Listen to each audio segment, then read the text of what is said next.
Good dude. We only like having good dudes on here, and dudettes. We like dudettes too.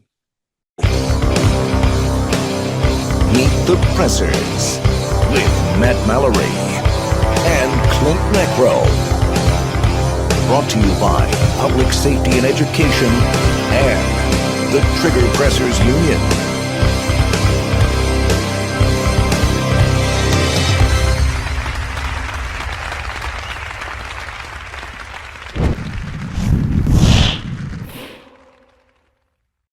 Meet the Pressers is brought to you by Mantis X. Mantis X helps shooters suck less.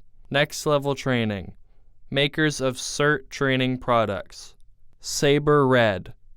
Saber Red has been making men and women cry since 1975. Meet the Pressers is also brought to you by these fine companies, shows, and organizations. Thank you.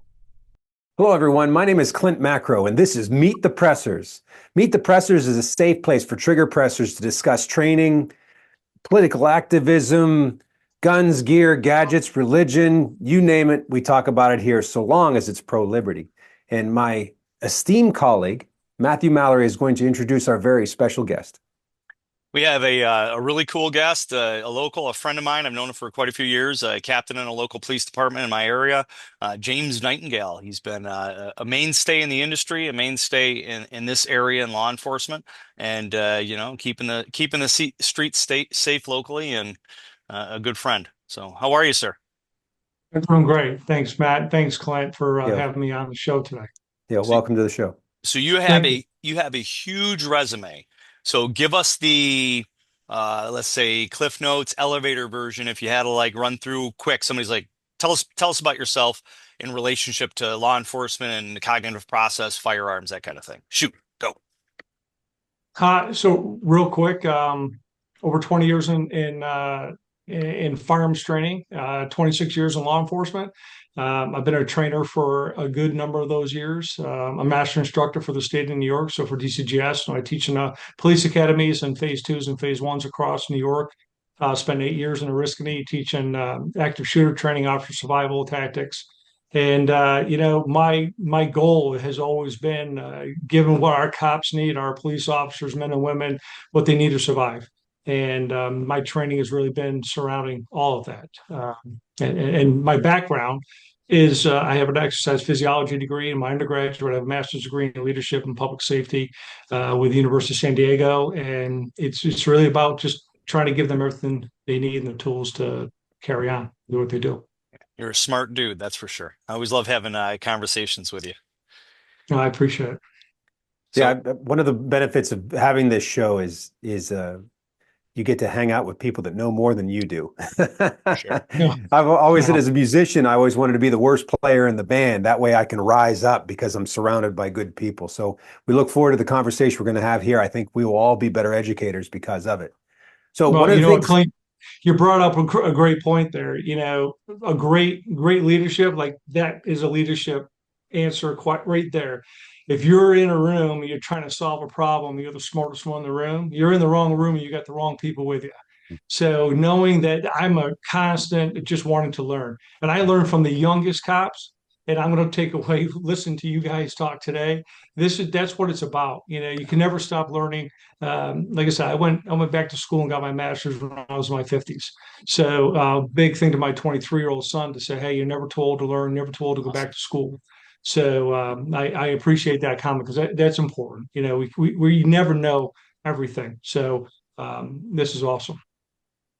Very cool. yeah, Different phases in life, right? Trying to better Absolutely. ourselves and get better and make the community better as a whole. you're in your Absolutely. Bring as 50s. many people with you. I know he Excuse me? doesn't look it. Now, Here's the clean living. Yeah. no, I tell you, I get up and I feel like I'm 80 with all the different injuries I've had over the years. Uh, But yeah, I'll be 55 this year. oh wow. Well, yeah, you look good, man. I turned 50 recently, so did Matt. So I know exactly what you Yeah. mean. Welcome You to the know, club.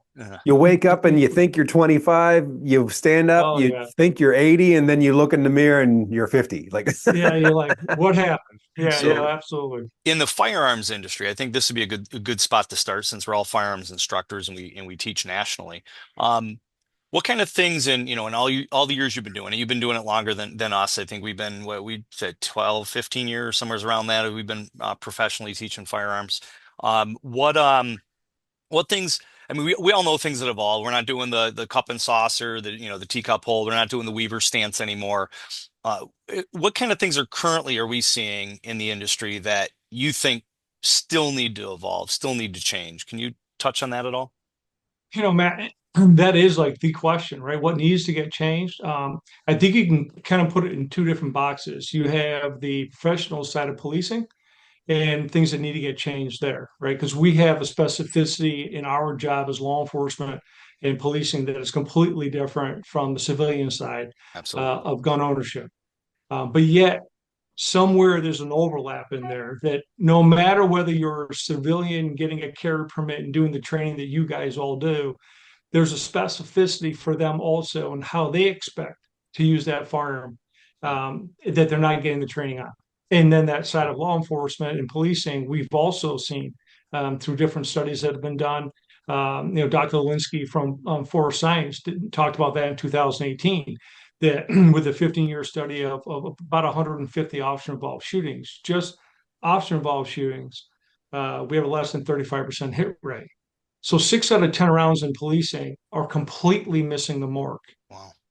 So we have to look at that and go, wow, What can we do better? how is that? How is that when we do all this training, right? In policing, if you are an accredited agency by New York State or clear accredited, you have all these levels and rungs on the ladder that you must hit to match your training that's required by the accreditation.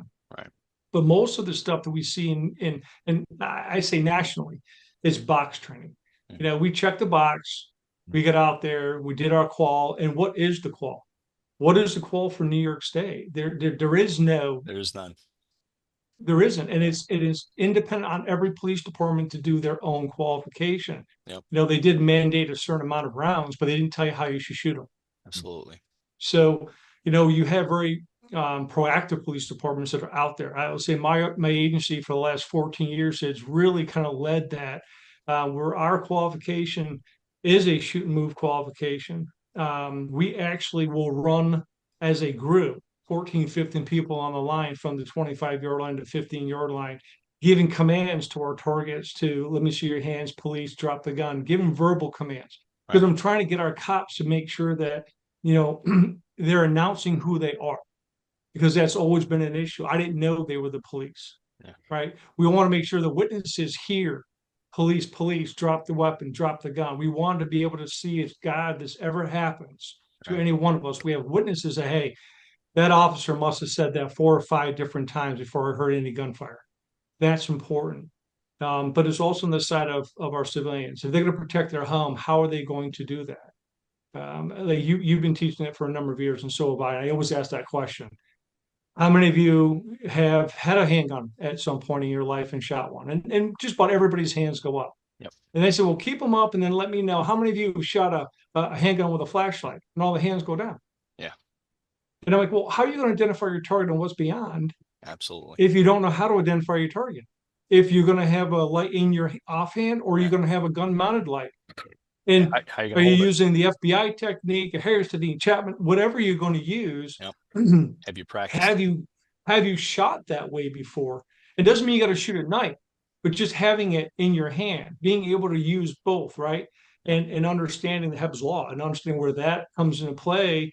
We talked about that in policing. I didn't know my gun was out. I thought it was my taser. I yelled taser, taser, taser. I pulled the trigger and I heard Bang. bang. Yeah. That was Right? Kim Potter, right? Kim Potter Yeah. situation. Because when we go back to that, did they do reality-based training? And I'm not saying just throw out some sims and some guns and Right. call it reality-based training. Did they do transition type drills and reality-based training to make sure that they were transitioning correctly in placement, right? Is it on the gun side, the opposite gun side? Right. All those things that come into play. So, and that's a good point. And this goes a little bit off because usually we're civilian centric, but we have law enforcement on the show and we talk. I've been probably for at least 10, 12 years maybe. I really got into the thought of doing weak side, support side, whatever you want to call it, um, for the Taser and OC and not do cross draw or and definitely not do drop leg like I think Kim Potter's was Sure. drop leg. What are your thoughts on that? Is that something that I mean it's against the norm, but once the Kim Potter situation happened, gun and taser on her strong side, and even if you cross draw, that's still the same hand you're using for that device. My thought back, 12 years ago when I did a class and I had officers not knowing what to do when they had a taser in their hand and they got a bad guy that's got a gun and they either reholstered the taser, then pulled their gun, which we know we ain't got the time for that, or they just stood there and froze because gun, taser, rock, paper, scissors, they win. And that got me thinking. And I just started teaching, put your taser, put your pepper, your OC in your left hand if you're right-handed. So you keep those least lethal items for that hand and your gun for your dominant and baton for your dominant. Yeah, and that's a good point. Our agency has allowed our officers probably now over the last 10 years, maybe 11 years, that if you want to draw non-dominant, you're allowed to do so. You want to carry it that way, that's fine. It must be on the opposite side of your body. So Okay. you do have to come across it with your dominant hand if that's how you like to carry it. Or we recommend, and I probably have, I bet you just less than half of my officers will do a non-dominant draw. They like the fact that it comes into the left hand because if I need to transition to my strong hand, I can Yeah, if I think I absolutely. need to. But it's there initially in my left, which allows me, as you said, I can immediately go to my firearm to my right hand. Whether I throw the taser or holster it up, I'm not confusing or getting that freeze scenario. But it's also training. The mind has to go someplace the body has been. If Yeah, you're not doing that, yep, it's just going to be a big gaggle when it actually happens. for sure. Stress is going to cause you to either fight or flight, right? Or you're going to sit there and just freeze. Right. And we see that a lot with some of our training. My older cops, muscle memory is where it is. I'm not going to force them to change that, but it must be on that opposite side to make an overt action to have to get to it. Like It it. always Like, amazes me with everything that the average law enforcement officer carries on his belt. So many options. And granted, with a use of force continuum, whether that be in the law enforcement side or the civilian side, obviously we want to try to not go way above, with police, you can go one level above the use of force being used against you. Civilians, we got to kind of decipher, are we matching it? But with all of the options that you have available to you, you think of like Hick's law. If I've got multiple options, I'm more likely to freeze because that's too much to process in that moment. Not to say that civilians shouldn't also have those options available to them, but most of the times, most civilians don't carry a taser, pepper spray, and a firearm and whatever else. So I find that to be interesting. And I'd like you to speak on what you do to help people to better recognize when it's appropriate to use whichever tool they have at their disposal. The other thing is too, just as a comment, you were talking about doing verbalizations on the firing line when folks were shooting. And I think that's anytime we can train a little more in context or as much as we can safely simulate in a range environment is going to be beneficial. But just to share, and I'm sure Matt will enjoy this. Recently, when I became a Taser instructor, trainer, I was, of course, exposed.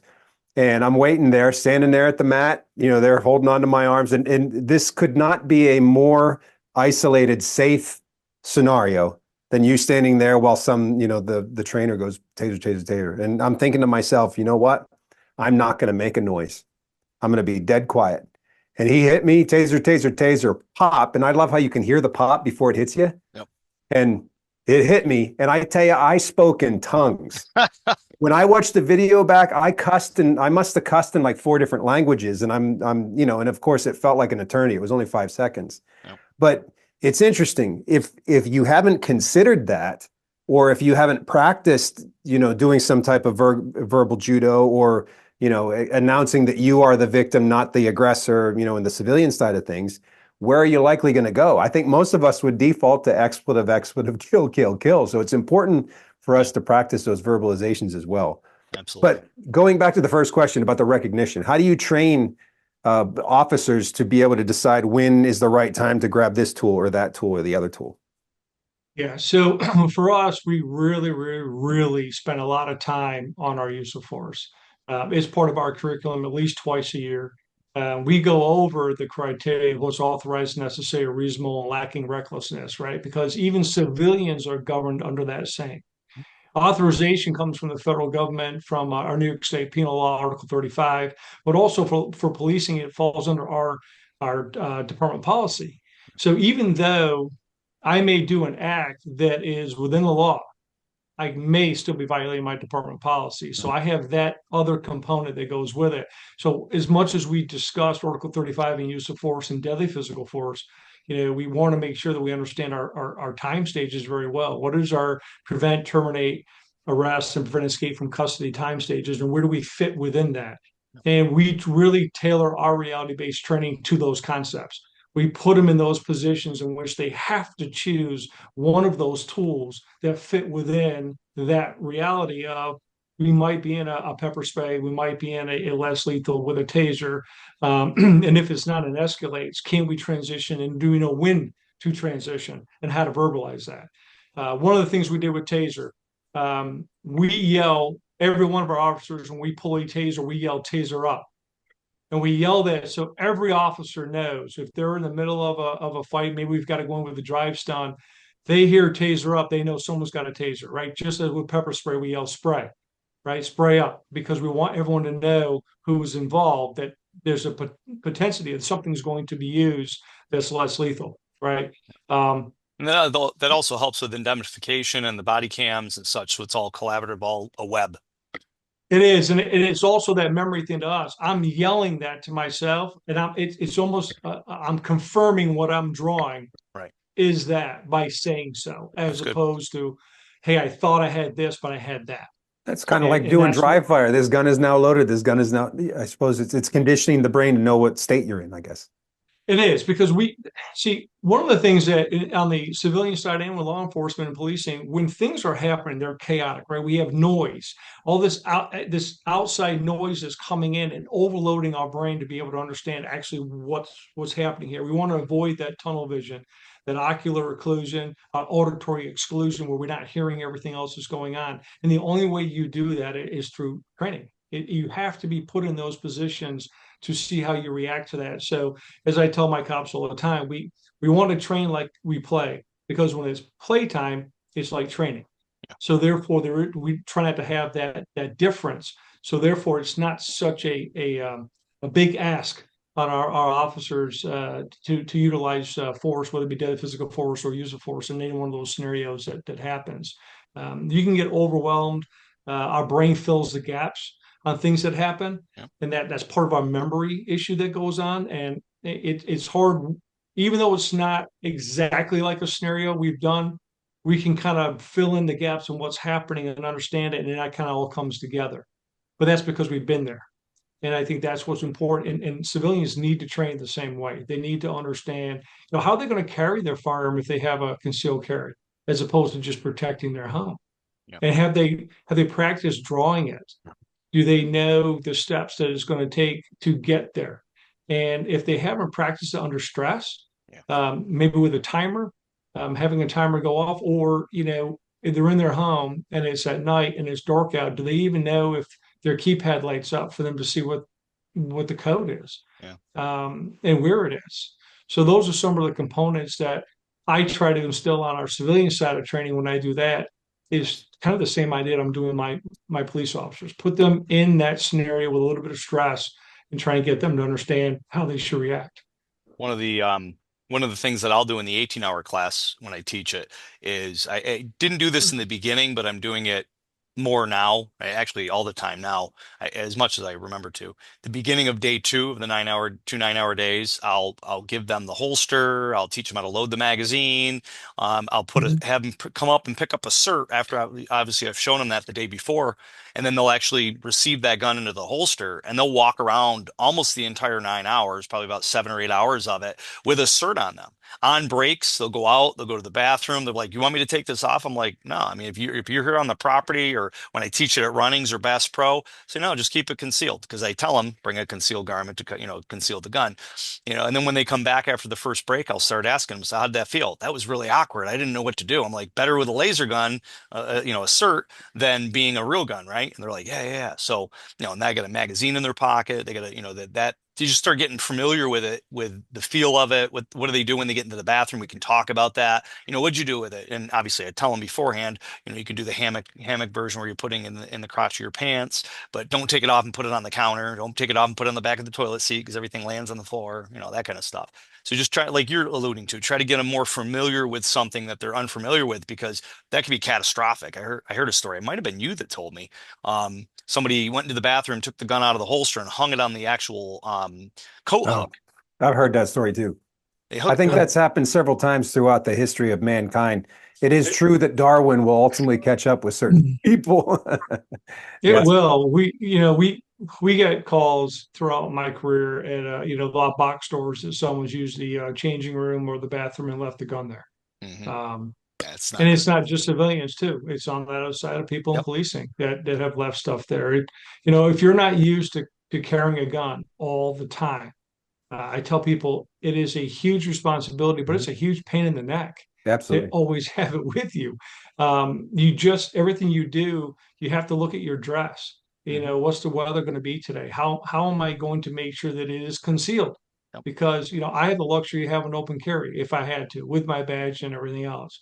But the whole point of being concealed is that big word, concealed. Concealed. Too right. You're Absolutely. right, and that's what's important. So a lot of people don't think about any of that, and I think that's it's really big to send home, especially what you're doing now. That's a great idea to have people to put them in that position.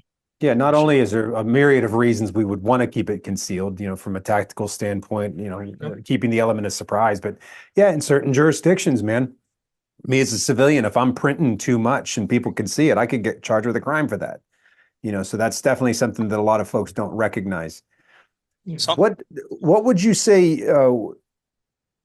I think we would all agree if it's possible to have really, really good role players that can act out what it's like when a criminal's about to do a criminal thing. That way, people are better able to recognize that this is happening and perhaps get enough expertise to where when they see that happening, they can better prepare themselves or take off. If they're a civilian and try to de-escalate or remove themselves. How do you feel about using, say, for instance, like video programs or trainer simulators like that, just for the purpose of helping people to see human behavior, what it looks like when someone's going for a gun, as opposed to just shooting at a piece of paper? tell us how much money Yes. your department has, James. We've talked about Well, this. Okay. well, so we invested heavily on the virtual training system. Okay. We use the 180 system. There's over 3,000 scenarios are in there. Everything to include tourniquet work, to de-escalation, to mental health, people with special needs, autism. They're all in this program. We can also put in our qualification. So I can get my officers trigger time on our call on a rainy, snowy day, and Virtua allows us to use our gun, our actual firearm that my officers use every day. So I'm not using a trainer, I'm not Right. using a laser, I'm not putting anything on my head that gives me that virtual right. It is literally my cops come off the road and they put all their gear where it needs in one box. They come in and we obviously clear and check them through, and then we give them the exact weapon that they're utilizing. That includes their carbine. So our rifles and our handguns are there. Our light systems that we use. Our red dots can be used with this system. So everything is integrated in, and it's a price tag of about $160,000. Um, Consistency across the board as much as possible. That's awesome. It is, and I think that's the big reason why we went in Virtua. It was being able to use our guns and our lights and everything that we do every single day to go to work. Nothing changes, so Mhm. it gives them again more repetition, more muscle memory, and when we do our trigger time, it's exactly that firearm, and the system works on a blowback system, so we do get recoil. I can set up their guns to malfunction after 5 rounds that they must do a reload with. Nice. So they don't have unlimited rounds. They don't have 30 rounds in their gun or 50 rounds on the air compressed that we use. Right. I can actually make them malfunction at a certain point in the scenario to make it realistic for a mag change or maybe a tac mag change. They just got into a firefight. They're in a position of cover. What do we want to do here? And we can say, I'm behind cover. What do you think you have a low? What's a good idea? Oh, mag change, bingo. And then we'll watch them do that. So it gives them that reality and that realistic training, but indoors. From that, and I don't have the $130,000 system, but Clint and I have the same system that we use, but I do the smokeless range and in there try to get some of those scenarios. I think there's 104 scenarios in that one. The next echelon from that, which I know you are also a big fan of, is the force on force. And I use UTM, and Clint and I both have been certified as instructors, and I ended up creating the civilian version for UTM a while back, running around teaching that around the country until the whole ATF thing happened with ammunition. But are you guys using UTM or are you using simunitions for what you do? Yeah, so we use ATK rounds. Okay. So and we're using the Glock sim gun Yep. to utilize that. So Yep. and then we use drop-in barrels if we add to our carbines, so we can actually use our rifle with that. Or to go back on what Clinton was talking about when he talked about the role playing side of it, Hmm. probably the most important part of that type of training is your role player. Hmm. For sure. And if your role player is not staying within the role of which that scenario is, and they're not staying to that. So I went to the school of Ken Murray, training by the speed of life. That he was one of the very first ones with Simonition when that was the brand name Mhm. that came out of Florida, and that was probably back in 2009 or so when I went through that training. And what I found really interesting with that reality-based training, the point was everyone walks out a winner. You may walk in and do a scenario and it doesn't go well. What happened? Do a debrief, a hot wash. We'll figure it out and we will run that again. And it's exactly identical to the same scenario that they were going into. Part of that is we want them to leave that training on a win, right? That's also the mental side of things. You Hmm. don't want them walking away from training losing. Well, But the role player has to know. So when we break down, it is written out. Our entire scenarios are written out that if the officer comes in and does something, on the branch out will be my role player would do this. If my officer doesn't do this, branch out, my role player would do this. So we try to elicit a response from them, and that is identical. So now when Matt comes in for that training, he's getting exactly the same look that Clint got, and then what Joey and Susie and everybody else is going to get. So they're all getting exactly the same training. And it's extremely boring, right, for that role player to do the same thing over and over and over again. But that is the best way to do your training is stay within what you're supposed to do and what is it that they're trying to get out of that particular scenario, and it has to be written out and it has to be adhered to. Yeah, I don't do anything nearly as, well, I would guess, I don't do anything nearly as complex as what you guys might do in your training, but I've come to find as a facilitator, one of the biggest piece of gold that God has given me is the pause. Mhm. Pause. What's happening right now? What do you see? What's happening right now? This. What is something that you have available to you that could help you solve this problem right now? I could do Right. this. Okay, go. And instead of allowing them to just die and say you're dead, live with that. yeah. Because I think that's horribly defeating. No, absolutely. If there's a chance for us to have a pause, because that's a big Ken Murray thing. Pause. What? Slow down for a second. Take a deep breath. What are you thinking? Mhm. Now, for an example, I'm in the hallway. My bad guy is in the room, and I can see them from the hallway. Why do I have to go in that room to engage them if I can engage them from the hallway? If I can leave brass in the hallway and still shoot from being 10 feet away as opposed to being 5 feet away, what's the difference? Other than putting me in a greater chance of danger, right? So they always think they need to kind of go in. And that was part of that training that we used to do over and over again, like, oh, dump in, dump in, dump in. Yeah. Well, maybe I can engage from where I have a place to use my angles better and I can see the room better. And I think that's some of the training that we've done is slowing it down enough that that's how it's going to be. And that's how we try to work it. Just like you said, having that pause is awesome. It's a really good way to train. Yeah, I Cool. just I just did some active shooter training down in Broome County. I know we had conversations on this earlier, but down in Broome, and we're sitting outside the room, And the instructor's like, get in the room, get in the room. And we already had, shot into the room at the guy. This was supposed to be a Planned Parenthood, and there was an active shooter at Planned Parenthood. So shooting into the room, and the instructor's like, get in the room, and he like forcing us to get in the room, which we had eyes on him. We shot at him. But first thing I'm thinking, okay, old training mindset. I said, run the rabbit. I looked at the other instructor, the other student that was with me, and I was like, hey, you run the rabbit. You know what that is? He goes, yep. And I ran straight in the room. Well, obviously the role player is a law enforcement officer too, so he knew what run the rabbit was. He heard it. So I ran straight. He shot me in the shoulder. I'll tell you in a sec. And Okay. then the other officer comes in and button hooks and shoots, but he got shot in the hand. So we both got shot by the bad guy, the other instructor in the room. But so run the rabbit is basically one person's a decoy. So I took the job of being a decoy. I just took it upon myself, and I ran straight into the room to take eyes off the other officer coming in right behind me, button hooking, and then engaging the bad guy. So it's Okay. yeah, run the rabbit. Run the rabbit. I get it. Yep. So you're on the wall. So basically you're on an L wall, Yeah. L room. Yeah. Yep. It makes it more difficult when you're in a center fed room. How do you run that route? You don't, right? Because you have equal Right. dangers on both sides. Yep. And what we really try to press our officers, there's a difference between active aggressive deadly behavior. Is there active shooting going on in that room? Well, I need to stop that. So yes, I am going to dump in that room. Yep.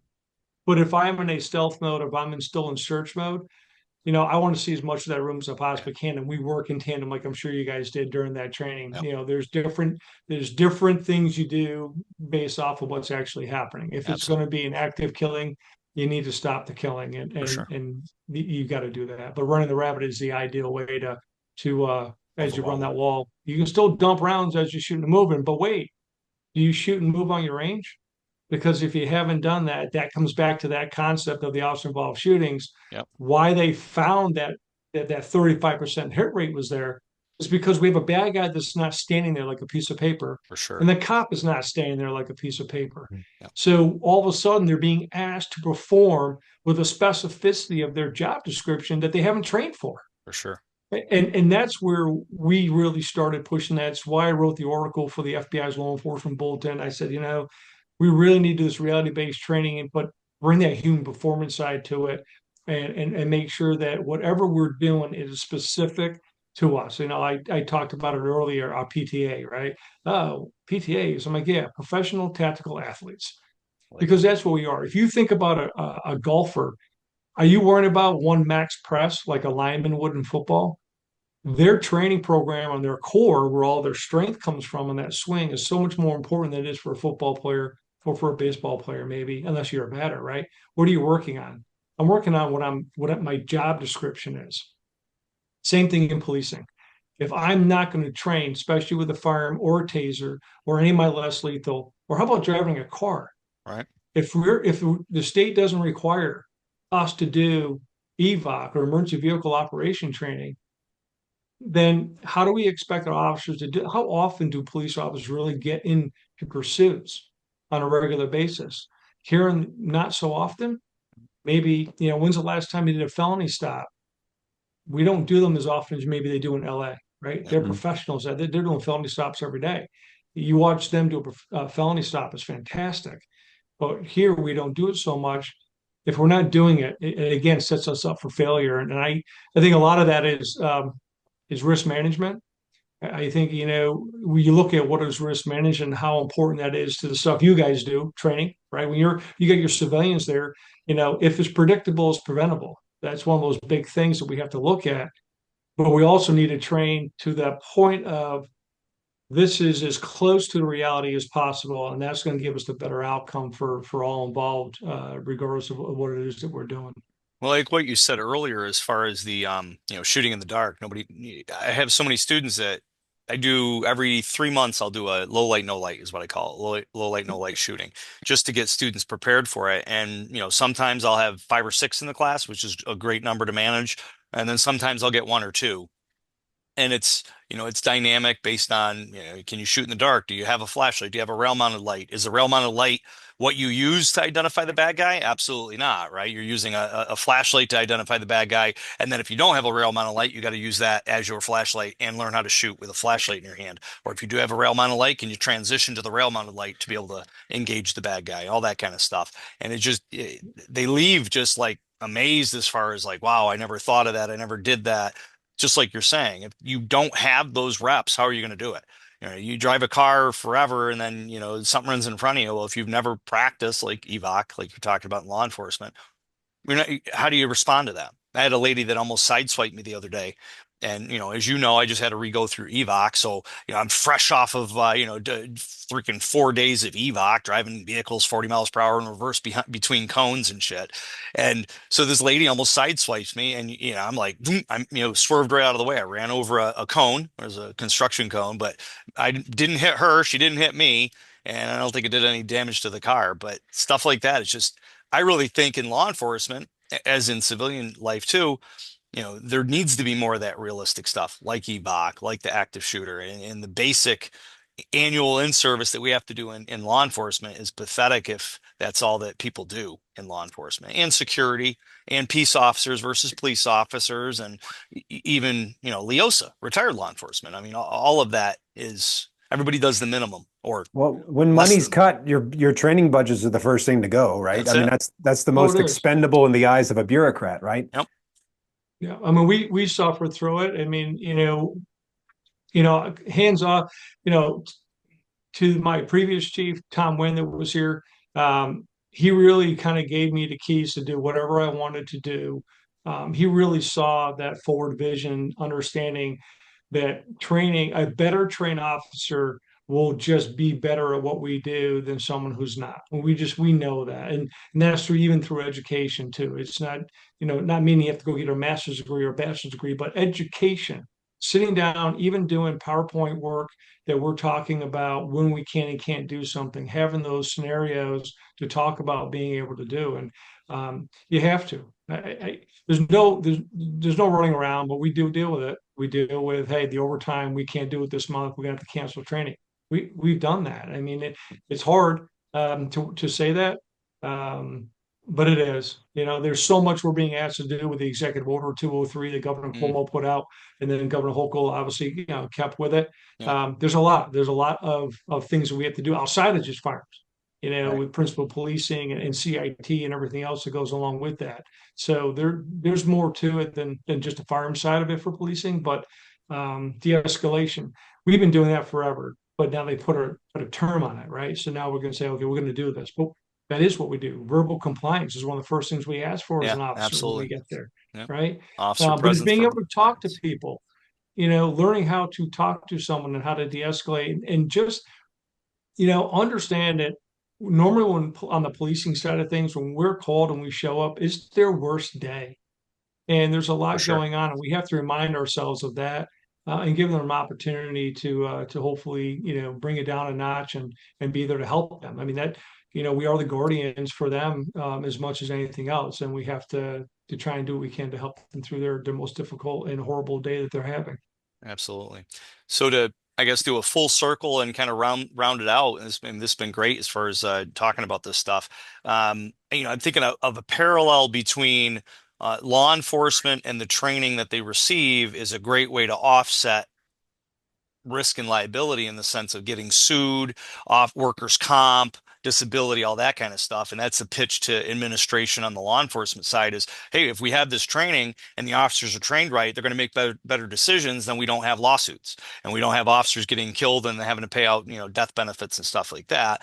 And then think on the civilian side, it flips over to the same way. Civilians get trained, they have the education and knowledge, they don't get sued civilly, they don't get charged criminally, be pulled out of their family, put in jail, or now their family's got to fend for themselves. I mean, it's a direct, a parallel universe in the sense of it's the exact same thing, just in a little bit of a different mindset. Education, training, knowledge, contextual based training and knowledge is going to make you a better person that's going to make better decisions. Yeah, you're as a civilian, you're less likely to need to use the gun if you are trained, and if Yeah, you do have to use the gun, you're in theory going to be more efficient, but also be better equipped to articulate why it was reasonable for the circumstances, and then you're less likely to go to prison for that. Well, it's like you, So oh, I think a lot of that could play to this, the same benefit as what you're saying for the law enforcement officer. sure. It's like that overreact, you go to prison, and underreact, you go to the grave. Mhm.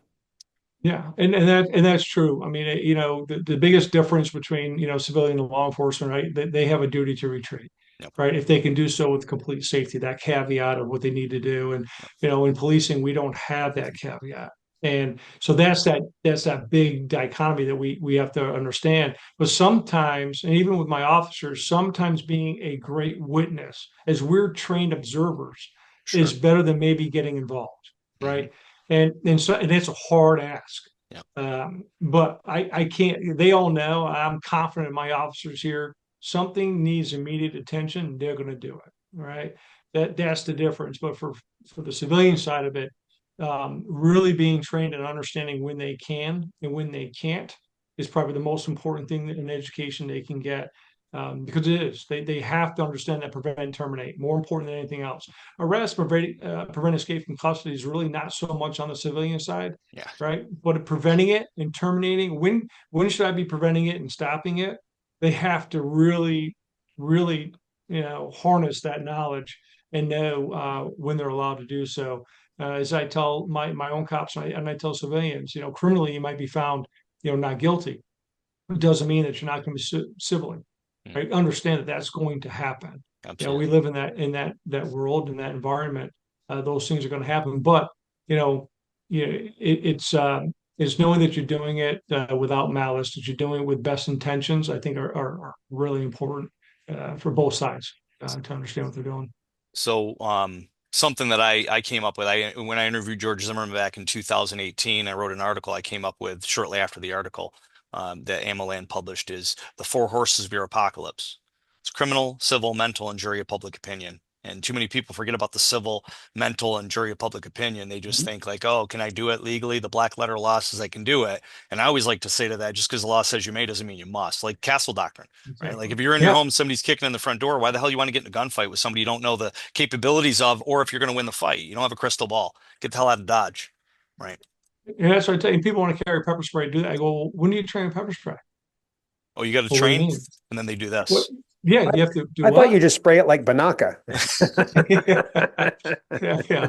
But it's, I can tell you in law enforcement, we probably spray ourselves more than we ever sprayed the bad guy because again, it's chaos is Yeah, going on. for sure. Um, so wind direction, everything Yep, else, nozzles in the wrong way. yep. There's so much that comes into play with that. So again, we try to do that same thing. I usually have a Let's use our canister here. pepper spray. I usually have an Yeah. inert canister here I use, but yeah, I had in one class I was doing an instructor class, they had their hand right over top of the nozzle and they sprayed it and it hit their finger and bounced right back. And it was inert, but still they sprayed themselves in the face because they covered the Yep. nozzle. So you had said something earlier and I want to let people know because not everybody knows, especially the civilian side of it. And I teach this in the 18-hour class that I do for civilians is Dr. Barks, Mr. Mrs. And you've mentioned it a few times and it's phenomenal. And I think it's so pertinent for people to understand the time stages, which is what that's called. Dr. Barks is the level of aggression, the things that are happening, right? Deadly physical force, rape, sodomy, and whatnot. And then Mr. Mrs. I like to add to that Mr. and Mrs. Popo. So that's arrest and prevent escape from custody. So we got prevent and terminate, which is usually where civilians reside. That's their Dr. Barks. And then the Mr. and Mrs. Popo is the arrest and prevent escape from custody. And that side of it, I always try to say, leave that to law enforcement. Unless it like, falls in your lap, like you walk in on somebody raping somebody else and, you point a gun at them to stop, terminate the situation and you do, and they're standing there, not going anywhere and you effectively got them at gunpoint, you've arrested them, get them in a compromised position. But other than that, don't don't be law enforcement. Don't try to play law enforcement. Don't get into that side of the time stage because it could be bad for you in many ways. Good. No, they got to understand Tennessee versus Gardner. Yep, Like absolutely. ultimately, a non-dangerous, fleeing felon, you cannot use deadly physical force for. So, at what point they may have been dangerous? They drop their knife, put their hands up, but and they want to leave. They're backing up. They're getting out of your house and running away. Hmm. They're not dangerous anymore. Right. Well, So that's like the case in Oh, Florida, Draca, where the guy shoved the guy to the ground. He pulled his gun out and held down on him for 2.5 seconds, and the guy was kind of wincing and doing this, and he shot him, and he's in prison, and that's Florida. Stand your ground state. Because a lot of people, people think of that stand your ground, it's to a point, right? Right. I mean, Absolutely. they have to be a threat. And that's where I think the conversation really has to get into where am I now? What is going on? Mm-hmm. And am I okay in this position? And I went through a training with a chief out of Georgetown, Texas, and we talked about policy and procedure, and we kind of joked that our policy books are so thick, right, and all Yeah. these things we can't do, For sure. and and how do you remember all the things you can't do? And this chief said, my book is this big, Wow. and I'm like, how can your book be that big? He goes, well, I put everything in you can do. So if you can remember what you can do, it's so much easier than remembering all the things you can't do. That's And interesting. it's just a great way of him. I mean, that would never happen here in New York, right? For sure. But what a way to look at it, Yeah. right? It was just a different way of looking at policies Absolutely. and law and everything else, and it just made it was a different way of looking at it. Going, geez, it has a lot of common sense with that, but we don't see that so often. Always Yeah, love. are you an American or an Americant? I love that. Love that. It's always good to talk with you, James. You always have bright knowledge on things. I think we have a lot of the same thoughts, so it's always good. Well, just like I tell everybody else, understand that past experience influences your expectations of how the events are going to happen, right? Sure. And if you don't have any past experience, where do you put that up against? How do you rate how you're going to react to something if you don't have that? And you can get a whole, we can get a conversation about the OODA loop and everything else that's part of that. Mm-hmm. It's all there, and Absolutely. we understand that stuff needs to be there for training. It has to be realistic, and that goes from civilian to policing. Great. Well, how can people find out more about you, stalk you, that kind of stuff? Yeah. Gee, I don't know. I don't have any social media other than LinkedIn. So I do have that as my professional page. My 3 articles that I have written and published are there. I do sit on the Firearms Training Committee for the IECP. So I am part of the PSA that just got put out on right to carry to storage. So the White House had put out a task to our committee to find out a way and how we can get a message out about the carry is a right, but we also mandate to secure our firearms. So we got Shaquille O'Neal did the voiceover. There's a video that just came out. It's about a 15-second and a 30-second clip on storage of firearms. So that will be stuff we're putting out with that. And basically that's all I'm doing. I love to talk about it. Conversation is the best way. Anytime someone wants to have a conversation with it, I'm all ears. And if I can learn and partake in some of the stuff I've learned, it's just a great way to learn from each other. So we appreciate you coming on and having a powwow. Yeah, thank you for your time. I appreciate it. No, thank you for you guys for doing this stuff. This is great. Appreciate it. All right. Stay safe, brother. Thank you, sir. It's going to be upper back shot. Taser, taser, taser.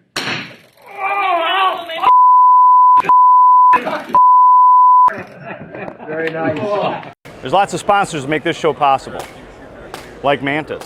Check them out and give them your business. Meet the Pressers is brought to you by Mantis X. Mantis X helps shooters suck less. Next Level Training. Makers of CERT training products. Saber Red.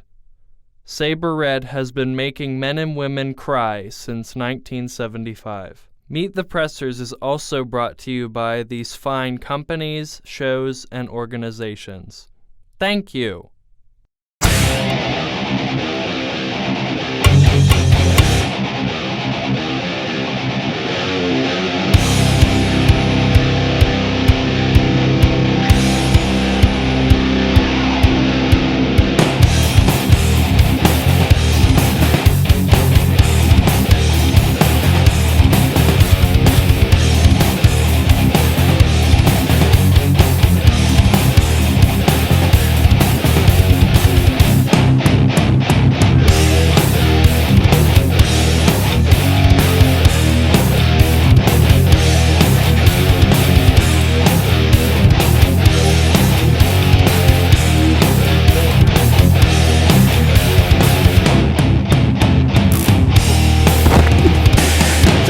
Watching Meet the Pressers.